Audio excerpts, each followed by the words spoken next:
Starting with, not the Date with Fate or anything, it doesn't have a tagline this time, which is quite disappointing, but the Jeff Jarrett versus Jeff Hardy match, the main event of the first 3-hour Sunday pay-per-view. Jeff squared. Jeff squared. See, that would be pretty good, wouldn't it? Takes us to the October 1st Impact. Jeff Jarrett had a squash match. He wrestled Brian Gamble. Yeah? What are your thoughts on Brian Gamble? He wore some pants. They were blue. I gotta be honest with you. All these squash matches are blended together in my brain. I imagine one squash guy. So you can't differentiate Brian Gamble from Mark Stevens, from Luther Jackson, from Roderick Strong, from Jason Porcaro, from Spider Nate one Webb. of them. One of them. From Ryan O'Reilly. Yeah, no. To be fair, you do get some interesting job guys. Ryan O'Reilly, he shows up, he's Big Con. You get Roderick Strong. Eric Stevens shows up. So there is some names this month. It's not all just nobodies. I'm talking about the nobodies. I did like how Jarrett launched Brian Gamble over the ropes at one stage in this match. It's like, Jarrett, you are not Abyss. Stop treating this wrestler like you're Abyss. I also somewhat admire Jarrett's commitment to always doing walk-in brawls, even in his squash matches.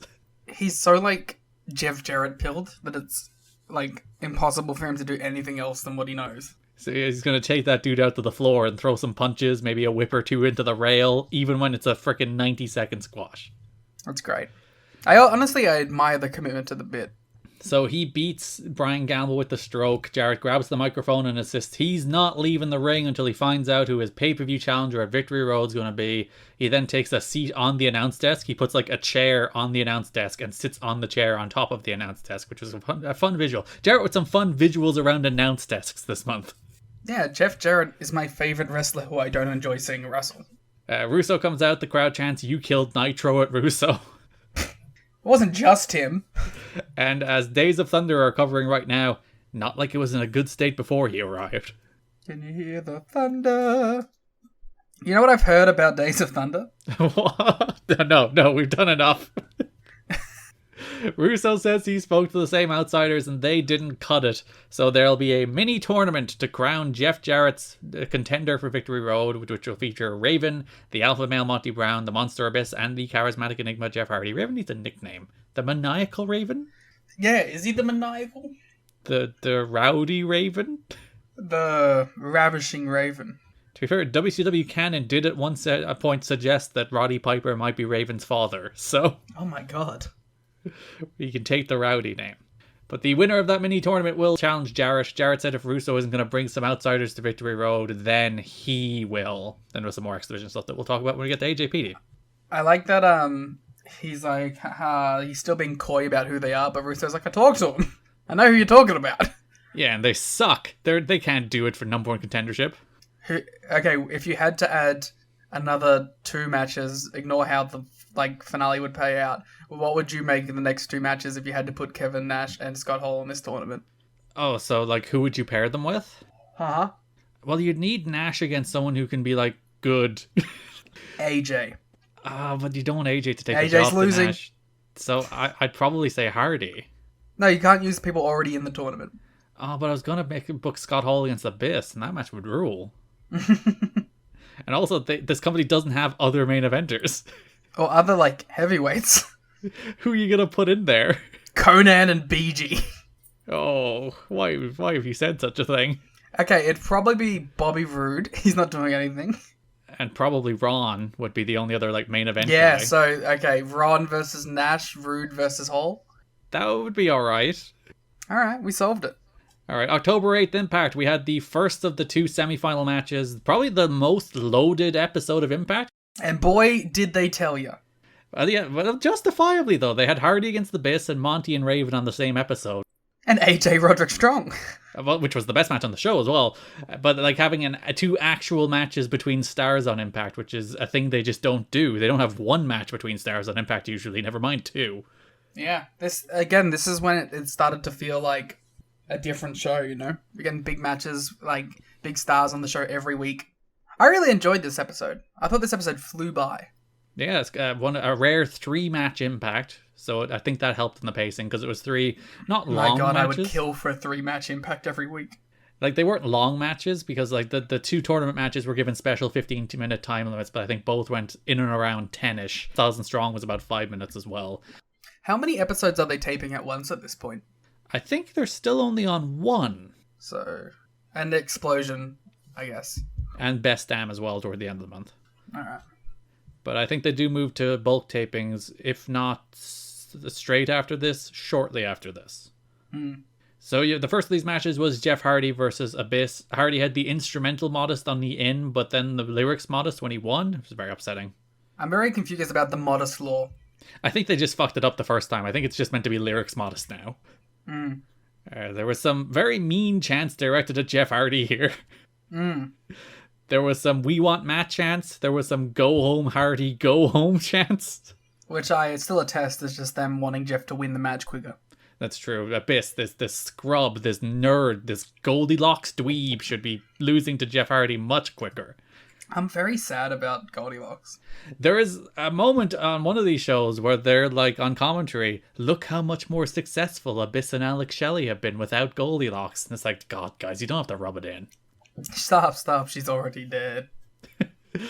So as mentioned, this match had a 15-minute time limit. Didn't come close to the time limit. Hardy got the referee to help him with a whisper in the wind, which seems like cheating.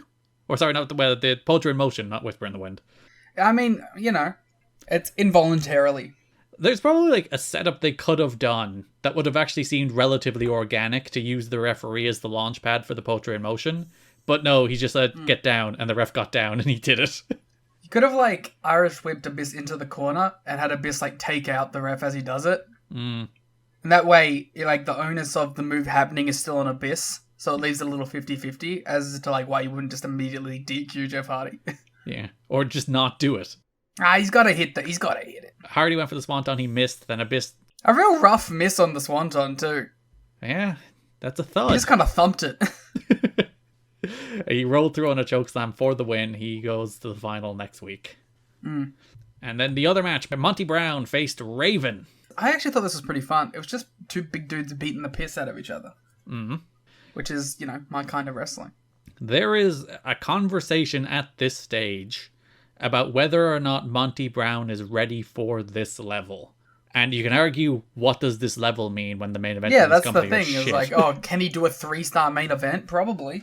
I'm pretty sure anybody can do the standard of main event Jeff Jarrett is churning out. So that's kind of a false premise in the first place. But even if you take it on the regular can he work main events, he works this match against Raven and then he works the finals against Jeff Hardy. And at no point did I think he's not ready. No, he felt exactly on par with everyone. Yeah, he felt like a guy who can have a 10-minute TV match with Raven, and it's pretty good. Same with Jeff Hardy. He did not remotely look out of place. He looks and feels like a television star. Everything about his look and his moves and his presence in his promos scream TV star. And you could argue, can he carry a 20-minute main event? Maybe not, but again, neither can Jeff Jarrett, so... Yeah. So Raven tried to use the chair, but Monty charged into both Raven and the ref. Raven hit the chair toe hold, but Monty kicked out. There's a big kick out too. Raven missed the chair swing. He got pounced. He'll face Jeff Hardy next week, as Jeff Hardy came out and watched from one tunnel while Jarrett watched from the other. There was some heat on Raven for his match with Monty Brown. Impact is taped live to tape, which means they time it and do the shows like it's a live show. Raven, who called the match as a veteran, went 40 seconds to a minute long, fucking God forbid. And they edited some things out of the show to make up for the missed time. They had to take out probably one P.D. Williams is an amazing athlete video package just to make up for this main event. Oh no. I like Dave's little sass here with the NYC video package that nobody missed. Yeah, it was apparently an NYC package that was taken out. And yeah, the world wept at the loss of this New York Connection video package. They really wanted to see Disco walking shirtless through the streets in New York. Brown was mad because he thought Raven called the match to make him look bad and took too much of it. I didn't think that at all watching the match. I was going to say, I don't know if I agree with that. Monty, you're out to lunch. Which led to October 15th, Hardy versus Monty Brown. Winner faces Jeff Jarrett in the main event of Victory Road. Again, a 15-minute time limit. TNA's favourite staple, Abyss watched on from the crowd. Raven watched on from the rafters. And you looked at the camera really weird. Yeah, so Raven is literally in the sting spot in the rafters. And they show a camera shot from there in the ring. And then they pan up to Raven, who turns and looks maniacally into the camera. To me, it looked like he was waiting for his cue. Because he does do a run in this match, and he does a run in like 2 or 3 minutes after he's shown on camera, so he like had to book it down those steps. What if he just like ate shit? This did feel like a big match, though. Yeah, but like all Jeff Hardy matches in this company, it's really disappointing. Well, yeah, because Jeff's not good. Yeah.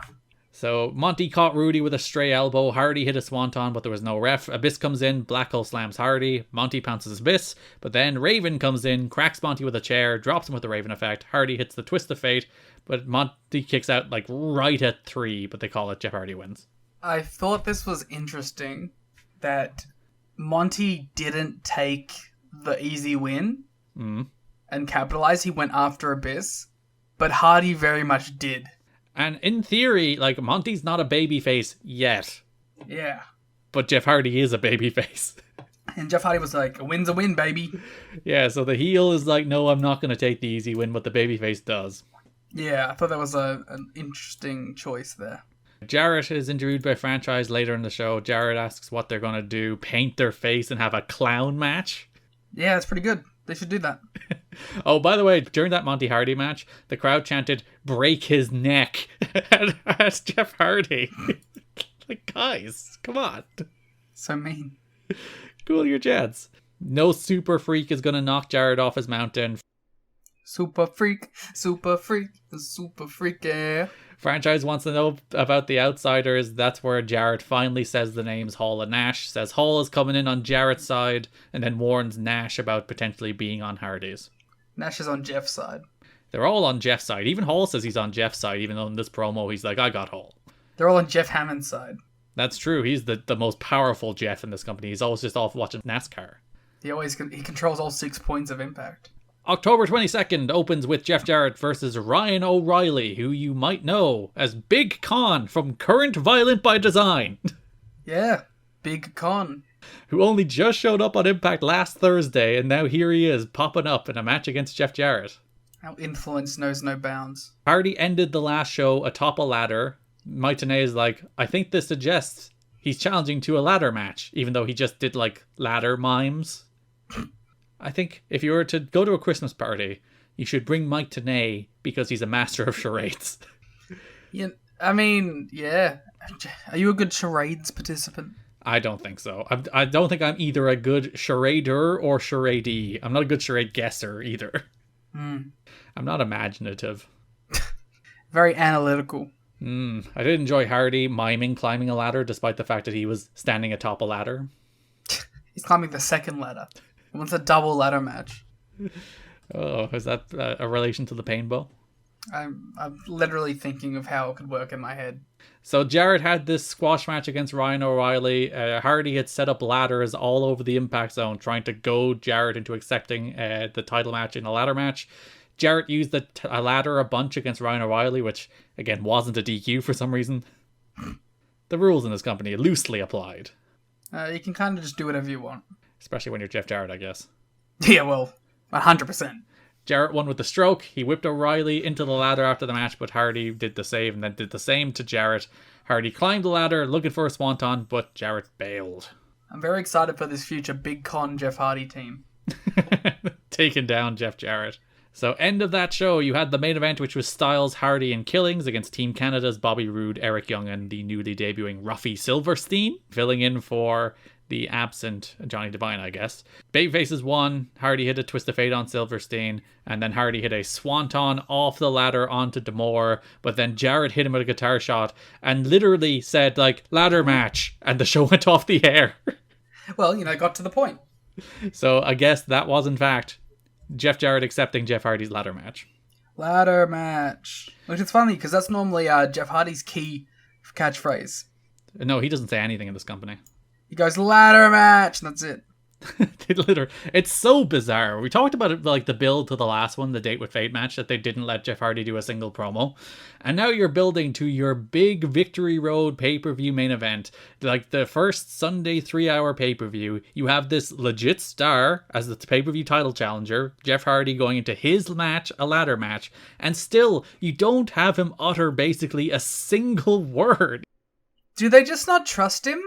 Let's do a pre-tape. Yeah, you can do the Mike Tenay sit-down style interview that you can heavily edit, and that you can, like, if he bombs, you can just ditch it. Maybe they did that. Maybe that's what happened. That, like, they did do promos and they stunk. But, God, let your main event babyface challenger speak every now and again. If they did that, I feel like we would have heard about it. Because we hear about everything backstage. This is the leakiest locker room. Like, if people think AEW's locker room is leaky, just listen to all the notes we went through in the first hour of this podcast. Yeah. Jeff Jarrett arrived to the October 29 Impact with a ladder. He's fully embracing being a ladder boy. Yeah, he loved that ladder. He took it everywhere he went. Yeah, during that show, PD had a promo. PD and D'Amore had a promo with Franchise because PD is facing Jeff Hardy in the main event. PD hates all these pretty boys like Hardy and AJ. And then Jarrett walked in with a ladder and also did a promo on Jeff Hardy, leading to the main event, Jeff Hardy versus PD Williams. High hopes that were disappointed. So, you know, the Jeff Hardy experience.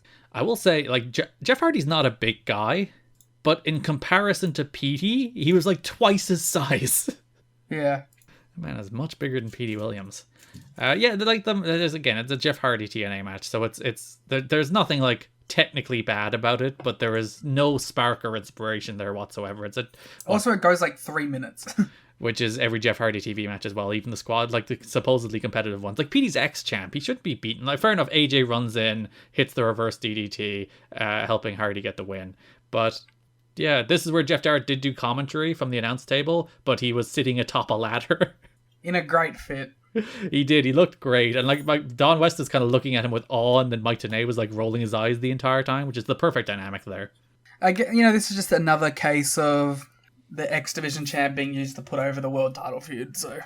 Yeah, it's like Jarrett pushed Hardy off the top as he goes for a swanton that distracted the ref. PD sets up for the Canadian Destroyer, but AJ ran out, hits him with an inverted DDT, and helps Hardy win. So it wasn't clean, and it did build toward PD's pay-per-view match, but you just didn't need to do it.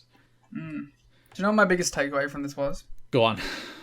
That PD Williams is an amazing athlete, and the first Canadian X Division champion, with a deadly weapon that no one has been able to survive, the Canadian Destroyer. God damn it, you set me up for that one.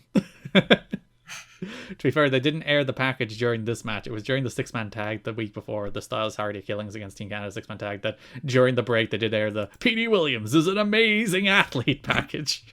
Impact Go Home Show, November 5th. It's the first time they did like an angle between Jarrett and Hardy. First time they did like an angle on Impact, honestly, full stop. I love it. This is TNA, baby.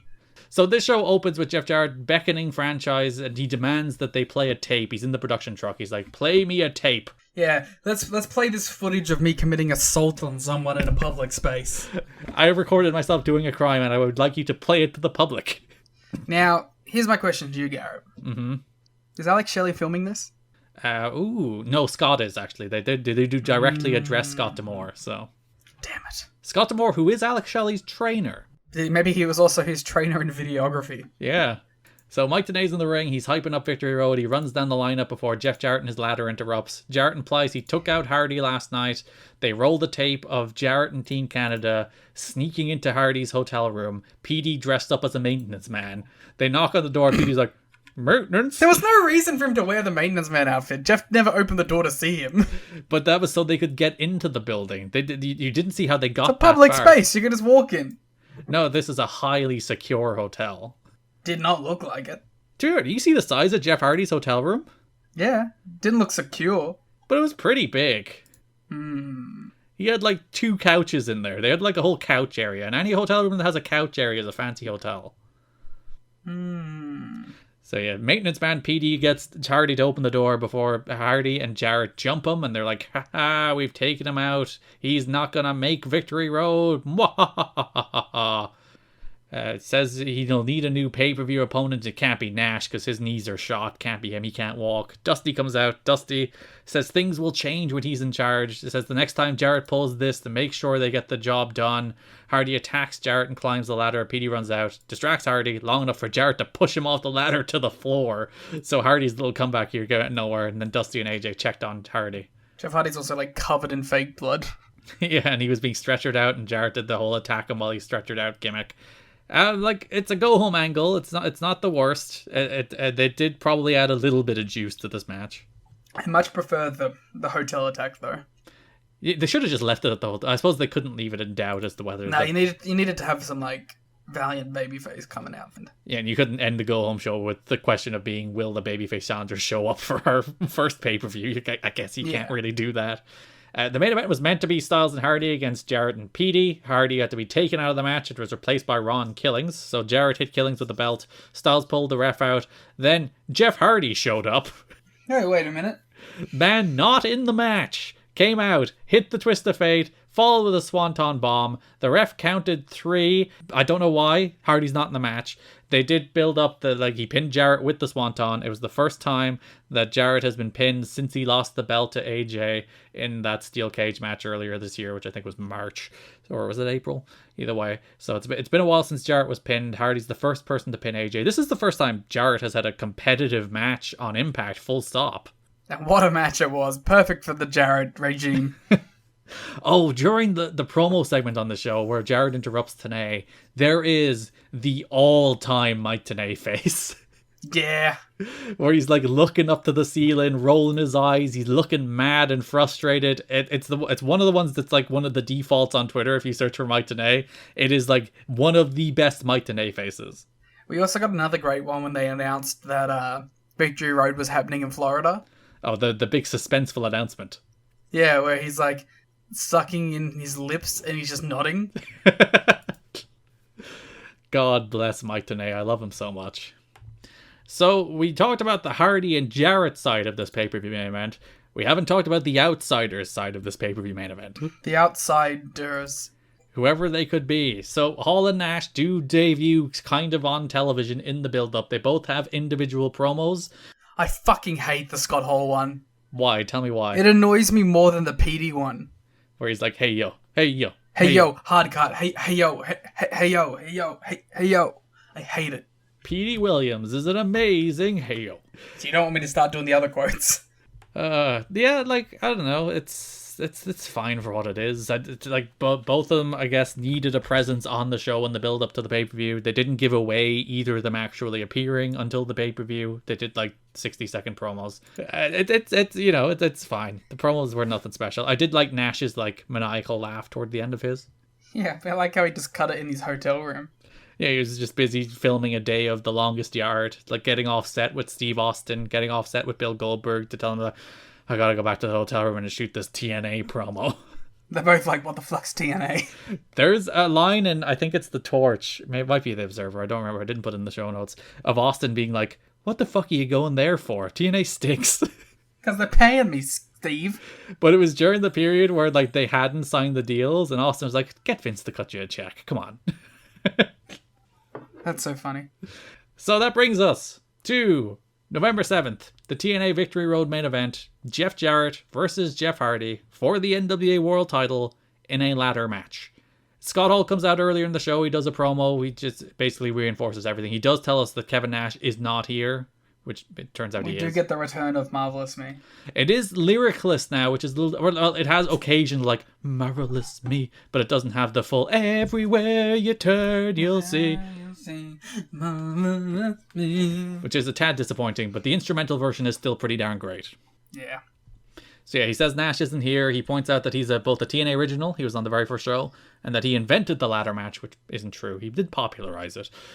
So he has a clear interest in the main event, and he says, may the best Jeff win. Jeff Bezos. So we do get that main event. It is a ladder match. Scott Hall comes out and interferes pretty early, which I kind of appreciate that they didn't like do a whole deal about Hall interfering. He just comes out and hits Hardy with a razor's edge pretty early into the match. And he also is the best part of the match. So this match is boring and bad, but Scott Hall does fucking work his ass off, and for some reason takes a spot where they're both on top of a ladder and they just fall, and the ladder lands on Scott Hall for no reason. There was no reason to take that spot, but he did because he's a madman.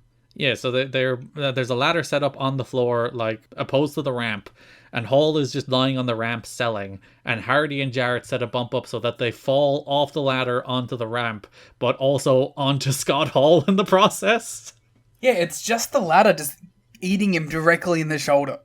Which is like, oh, there was no need for this. He eats a swanton. He's bumping all over the place. He is the hardest working guy in this match, especially because there's a spot at the very end of the match where Hardy goes to sunset flip powerbomb Jarrett off the ladder, and Jarrett just fucking nopes out on taking the bump. And I lost so much respect for Jeff Jarrett. Then followed up by them trying to redo the spot to the outside, and Jeff once again not wanting to take the bump.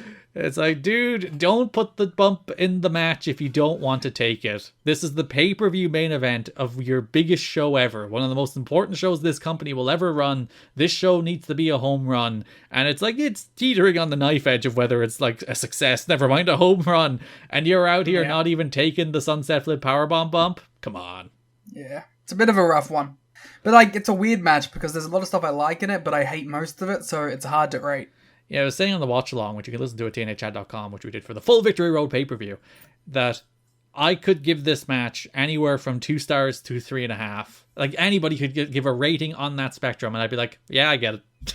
Yeah. I guess it depends on how much the big, like, car crash spots land with you. Yeah, they do some cool stuff, like Hardy does the thing where he stands on the rungs of the ladder to drive the pointed edges of them into Jarrett's back, which is a pretty cool spot. It's not something I've seen very much before. No, they usually do just stand on them, as opposed to, like, literally just driving the pointed edges into the back of Jarrett, which is a really cool thing. It's an interesting one. And, like, yeah, Hall worked his butt off. There were some, like, decent Hardy level bumps that you would expect from this, particularly the one on the floor that we mentioned. But it's not a great ladder match. It felt special, I'll give them that, because the first Jarrett Hardy match didn't. That just felt like a match, whereas this did feel like a pay-per-view main event. It did seem to have the crowd investment. It did feel big, as opposed to their first match on September 8th, which really didn't. But I wonder how much of that was because of the circumstances surrounding it, not necessarily the build itself. Yeah, it's the main event of the first pay-per-view. You have Hall there, who is like a legit star. Like when Hall came out earlier in the show, he got a big reaction. Yeah, so Hardy hits Hall with a swanton and begins climbing, but then Jarrett hits him with a chair. Jarrett starts climbing, holding a guitar in hand, but big sexy Kevin Nash's music hits, and Nash walks out in his freaking satin tracksuit, holding 2 guitars over either shoulder, in like prime Kevin Nash form. Just looking like a stud. Jarrett, Hall, Nash all have guitars. They all hit Hardy with a guitar, which allows Jarrett to retain the NWA World title. Nash does a promo. He's like, Hardy is a little green with envy, because he was wearing green face paint, because he saw me at the urinal earlier today. That's the first line Nash says in TNA history. It's a dick joke. That's on brand. He's like, we're taking over, and if anybody in the back has the problem, they should come out and deal with us right now. The first person to do so is AJ, who does run wild. He takes out Hall and Jarrett with a dropkick, takes out Nash with a dropkick before the numbers game gets the better of him. 3LK also run out to make the save, but Jarrett strokes Conan. Hall razors edges Truth. Nash jackknifes BG. So if you're wondering for the trivia question, who takes the first jackknife powerbomb in TNA history, it's BG James, and not a better man for it. Yeah, AJ survives. Then the mystery man, we were teasing earlier in the show that there's a limo backstage that the driver won't let franchise see who's in it. And he's like, he demands multiple times. And the driver's like, nah, fuck no. I'm not letting you see who's in this limo. Go away. But it turns out it's the Macho Man Randy Savage. His music hits a rocky version of Pomp and Circumstance. He walks down, he stares down Hall, Nash, and Jarrett, and the show goes off the air. Yeah, I mean, for people who cared more or were there in the moment, like the Macho Man stinger probably worked, but I don't care, so. Yeah, because again, I asked this question a while back about like would people be excited about Dusty Rhodes in TNA the same way they'd be excited about not quite CM Punk in AEW levels, but like DDP doing an AEW spot or Sting in AEW or somebody like that. And like it's quite equivalent to get a guy like the Macho Man showing up. It's not a too far equivalent from Sting. Sting is much older now than Macho Man was then. Sting's probably a better worker now than Macho Man was then. Not even probably. There's definitely. no probably. Yeah, that's probably firmly the case. But yeah, because when you think about the people who are backstage at this show, you get Scott Hall, you get Kevin Nash, you get Randy Savage, you get Hulk Hogan, you get Roddy Piper, you get Jimmy Snuka. It's like this backstage environment must have been wild. I imagine like all these guys who are like 2 years in the business who are backstage watching this. You just get Chase Stevens just walking around backstage and running into like Jimmy Snuka. And then Kid Cash trying to kick his head in. Yeah, it's like he probably had like a respectful conversation with Kevin Nash and then turns around and Kid Cash is beating the shit out of him. He's like, what the fuck? What is wrong with this business? But yeah, like you do have a huge injection of star power, unlike what this company has ever seen. Like this is Hall and Nash. Like they hadn't teamed a lot in recent history. They did this very short run in WWE around the time they brought in the NWO, but Hall was out very quickly. Like Hall didn't make it past April, May. So that was like a 3-month run there. They weren't together in WCW since like 1999. So Hall and Nash together is, I think, an attraction still in 2004. For some people, sure. Like they are stars of an era when people actually watched television, and like Nash can still go to the level he could always, which is not very, but at least it's not actively worse than he used to be. Yeah, it's not like he's deteriorated.